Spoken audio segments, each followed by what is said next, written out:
Hello and welcome to our discussion with auditing evidence, specifically the hierarchy and types of evidence.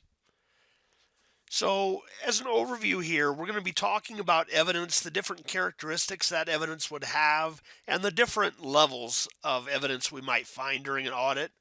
So, let's talk first about the third fieldwork standard, which requires, it deals with evidence. It requires that we obtain sufficient, appropriate evidence to support the audit opinion that we issue on a set of financial statements. So when we talk about evidence, there are a couple of different things, characteristics that evidence must have. First of all, it has to be sufficient, and second, it has to be appropriate. So for sufficient evidence, we're looking at what types of evidence are we actually finding. What's the quality, the quantity, the different types of evidence. We're going to be discussing the hierarchy of that evidence. And then again, the quantity of that evidence and the mixture. We might have some high-level evidence, some low-level evidence, just a mixture of the two. So that's what we're talking about there. Then we're going to be moving on to the appropriateness of evidence, dealing specifically with relevance and reliability of that evidence. Now, the level of both sufficiency and appropriateness of evidence, it determines how persuasive it is to support our opinion and findings. We want it to be sufficient, whether that's a high quantity, a high quality, a good mixture of the two, and we want it to be appropriate. It needs to be relevant to the topic at hand. So now as auditors, the whole goal is to try to obtain reasonable assurance about the accuracy of the financial statements, and the only way we're ever going to get there is if we have the proper evidence that we can review, and of course if we have the expertise that we need. Now the biggest question once we talk about evidence is how are the auditors going to test it? And that's actually a later discussion, but first we have to talk about the evidence, talk about the types of evidence tests we'd have. So when we're talking about sufficiency, one of the subcategories there, or subtopics, is the hierarchy. So this is one of those things you need to kind of memorize, the hierarchy. Now, not necessarily these exact words, but if you're given a question that throws out 4 different types of evidence and it asks you to rank them, that's what you'll need to know from this. So first of all, the highest level of evidence we could get would be the auditor's direct personal knowledge and observation of something. So they know something to be true. They're not relying on anything else. They know something to be true. Either they've observed it happen or they've physically examined it. Maybe they've reperformed a particular process that the company performed to begin with, or maybe they recalculated something independently. In those cases, they know something to be true. The second level would be external documentary evidence. Keyword external there. So we're talking about documents that have come from some external third party, not the company themselves, but a third party instead. Now, we're talking about the documentation itself and whether we have the ability to confirm the party that sent it to us. So we're talking about confirmations. They're a type of audit test. Now, the next level would be internal evidence, client-provided evidence. So the problem here is that if the client provided this to us, then there's the possibility that they have tainted that evidence somehow. If they were acting unethically, maybe they fabricated the evidence, or maybe they only give you portions of the evidence and not the whole thing. Those are all risks with any internal evidence. And finally, the lowest level in this hierarchy would be oral evidence or inquiry, testimony, things like that. So the idea here is that you'd rather have written documentation than somebody just telling you something. Now, that's not to say that's not a good piece of evidence. Sometimes you need that in the mix. It helps you to fill out the other evidence that you have. So, but by itself, if that's all you have with nothing to corroborate it, that's going to be a very low level of evidence. Now, notice I have a little space here before I get to the next one, analytical procedures. We're going to talk more about those later on. They are a type of evidence, and the weight depends on how we're using them. So we're going to see that again a little bit later on here. Now, some of the different types of audit evidence tests that might fall into that hierarchy, some of them we've talked about. Physical examination, we're going to see each of these in more detail in the next few slides, but physical examination, reperformance, recalculation, observation, we talked quite a bit about documentation, and then we have a confirmation. That basically means you're talking with a third party to confirm something that the provider or the company told you. Inquiries of the client, and analytical procedures. So these are all different types. It's not all inclusive by any means, but they're important types. So now let's go into each of those in a little more detail with some examples. Physical examination means that, again, the auditor has directly observed either people in a particular area doing their job, maybe they've examined property, or they've examined events occurring. Now, when they examine this, they don't just want to keep that information in their own minds for their own recollection down the road. They want to take notes, have memorandum, which basically would be notes, photographs, drawings, charts, maps, physical samples, something they can take with them, and they can use that as documentation or use that as evidence down the road. If somebody doesn't recall something right now, then, hey, there are some notes that I took. Some examples here would be inspecting a sample of inventory that's already been counted by the provider. They pull a particular sample out and they test it and recount it themselves instead of just relying 100% on what the company did. They might be touring a facility to inspect assets that have been reported, so that might happen. And again, this is the highest classification of evidence because it's coming from the auditor themselves. There's little concern for bias when it's the auditor themselves doing the work. There's no incentive for that auditor, or certainly there should not be an incentive for that auditor to be biased, because that would mean they had a lack of independence. We talked about reperformance, and again, this is basically doing the same things that the client has already done and making sure you come up with the same thing. The auditor might compare the price on an invoice to an approved price listing to make sure the right amount was used. If we're talking about accounts receivable, they may reperform an aging of accounts receivable to make sure the schedule is prepared properly. With recalculation, this could simply be, it's a calculation verifying the mathematical accuracy. So they might be footing a listing, in other words, summing it up.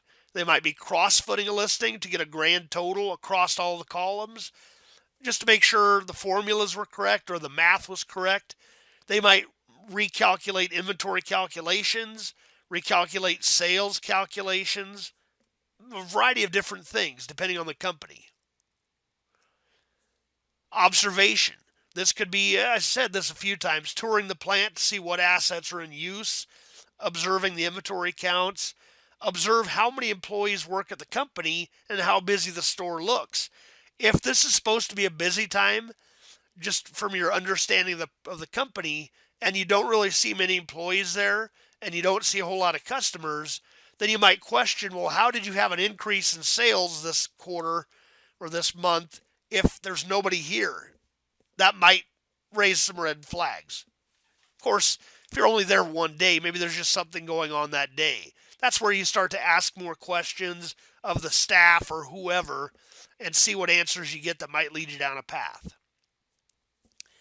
Documentation, you inspect the client's documents and records. Now, historically they were paper, but nowadays a lot of them are electronic. You might see a mixture. So it depends on how they store it. You need to understand their system as well. We see this in Medicare audits all the time. I work in the Medicare audit environment. We store our documents in a certain type of work paper system, and we have to extract them from that system to pass them on to our reviewers. So it's just something we have to deal with. We don't print them by any means. We extract them as PDFs or Word documents or Excel spreadsheets so that the auditor, the other auditor auditing us, can take a look at them. Now, whenever we're talking about sampling, if you're pulling a sample of their transactions or their assets or whatever throughout the period, it really should be the auditor selecting what is asked for. You should never let the client determine which ones you can review, because they could be cherry picking these And basically that means that they're picking the best ones. They're picking the ones that they think they could pass most easily, or the ones that they know don't have any errors. So we pick which ones they are going to use as auditors. And also, you don't want to give them too much time to pull the documentation. You want to give them a reasonable amount, but there should be a relatively short turnaround time in order to cut down any chance of evidence creation. The idea here is that if you give them too much time, and if there are unethical individuals working in that company, now they know which units you want. Now they can fix any errors they find. They can do their own internal review and fix any errors, or in some worst cases, completely fabricate evidence. You don't want that to happen at all. The other question here is whether this documentation is internal only or is it completely external. In other words, has the client ever possessed this evidence? Did they have any ability to touch it, to manipulate it? If it's coming straight from the outside party to the auditor, there's a lot less concern about the propriety of that evidence. That's the idea here. So let's move on to external documentary evidence. Again, was it sent directly to the auditor from an outside source as opposed to being sent from that third party to the client and then passed on to the auditor? So if it's sent directly from the outside source, again, there's less risk. This might be an accounts receivable confirmation letter or an accounts payable confirmation letter. So the company has reported a certain amount for a certain vendor or a certain customer. You want to check on that amount to see if it's proper. So you're sending that third party a letter saying, hey, can you verify this is the right amount? And if they say yes, you have a pretty decent amount of insurance.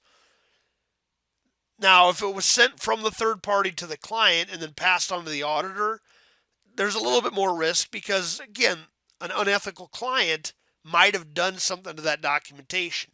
Now, the good news, though, is at least it was created by a third party, so you should be able to verify it with that third party. Like even a bank statement. If you have some reason to doubt something on it, you can verify pieces of it with the bank themselves. There could be an invoice from a third party that you maybe just, it seems a little out of whack. You verify it with the third party. And the confirmation was really what I just talked about. Whether it's like an accounts payable, accounts receivable, any sort of documentation that involves a third party, a confirmation is the receipt of a written or oral response, preferably written though, corroborating information that the client has reported. Now, generally what happens with these confirmations is that the auditor prepares them, but they're sent out under the letterhead of the firm, the client, so that whoever gets this letter realizes, oh, this is what it relates to. But the address that the information is to be sent back to, the whole idea is that it must come straight to the auditor. Otherwise, again, there's that risk that it's tainted. So, again, the only involvement the client has is providing permission.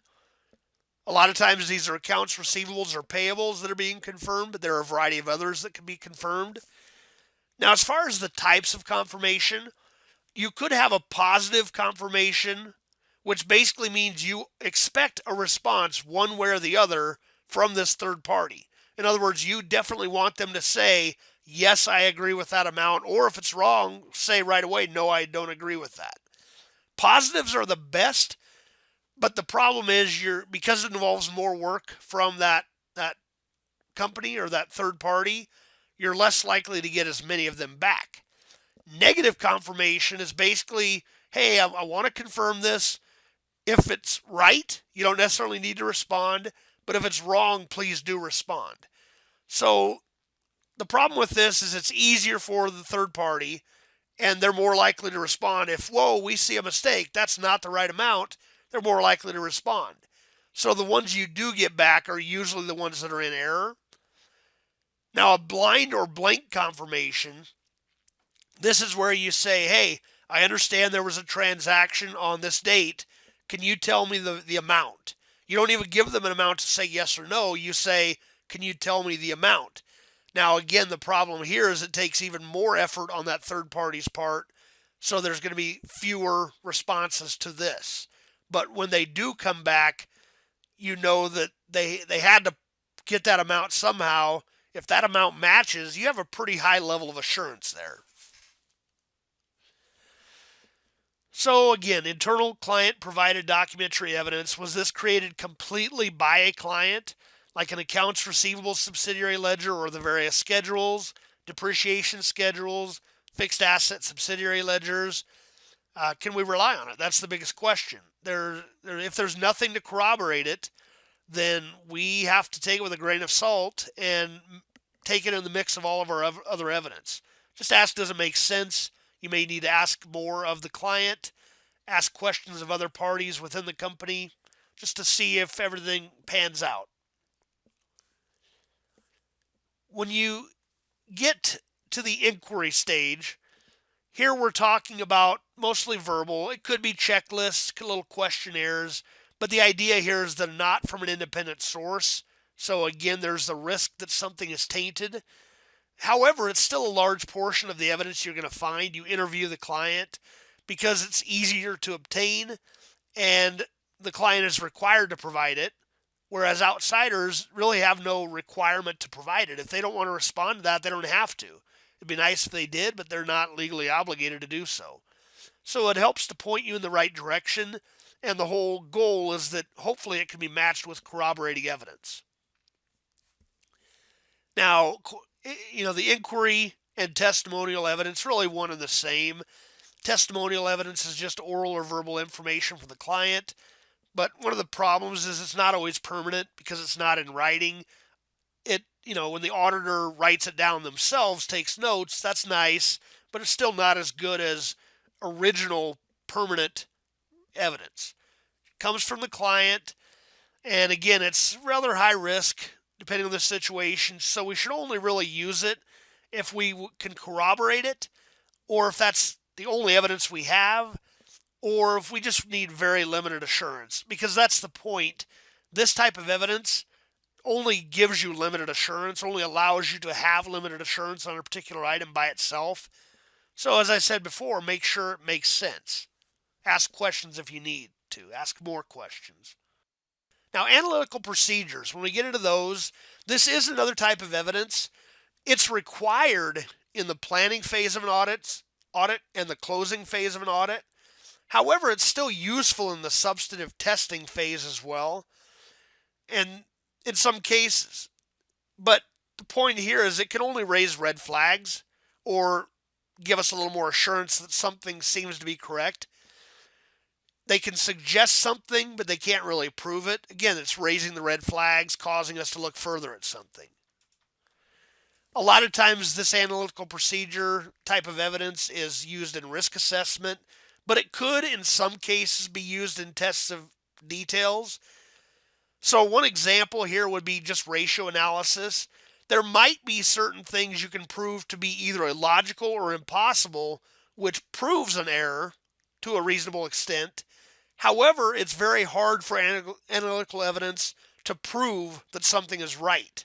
It can provide a limited level of assurance that things appear to be where we would expect them, but it can't prove a number is perfect. It just doesn't make sense. Appropriateness. We're getting on to some of the later topics here. Appropriateness can be broken down into relevance and reliability. Relevance just asks us, does this audit objective or does this evidence pertain to the audit objective we're trying to accomplish? So evidence is relevant to certain objectives, but maybe not other objectives. So it has to be relevant to what we're looking at. And what we've spoken about quite a bit would be the reliability factor. How much trust can we place, and how much trust would others place in this evidence? So that's where we get back to that hierarchy of evidence. Now, the other thing about this, though, are the various levels of evidence that we are getting consistent with one another, or do they contradict one another? If they contradict one another, this raises a whole lot of red flags. Even if one's a higher level of authority and one's lower, there's still a question, why don't they match? Why don't they make sense when considering them within each other? So relevance, again, consider the objective under review. As I said, evidence may be relevant to one objective, but not relevant for another. And then reliability, a few things to talk about. The independence of the information provider, we've covered that. If it's a third party or is it the client themselves? How effective is that company's internal controls?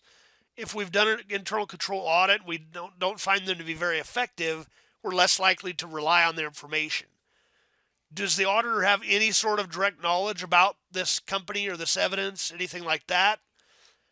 What qualification does the information providers have, or what qualifications do the information providers have? Are they experts in that area or not? The degree of objectivity of that third party, and that kind of goes back up to independence. And then timeliness. This also relates to relevance. The more timely information is, if it's made within that period, then that's very relevant. But timeliness could also be reliability as well. How long did it take them to come up with this evidence? As we said earlier, the longer it takes, the more risk there is that somebody just created it, or the client tried to persuade that third party to say something incorrect. So if somebody can respond very quickly about something, you tend to rely on it a little bit more than if it takes them a long time. Longer than expected. That's the key thing. You have to be reasonable, but if it takes longer than that reasonable amount, there might be questions. So hopefully this has helped to clarify some of the information on evidence in general. But I look forward to talking to you in the next session, and I thank you for your time today. Have a good one.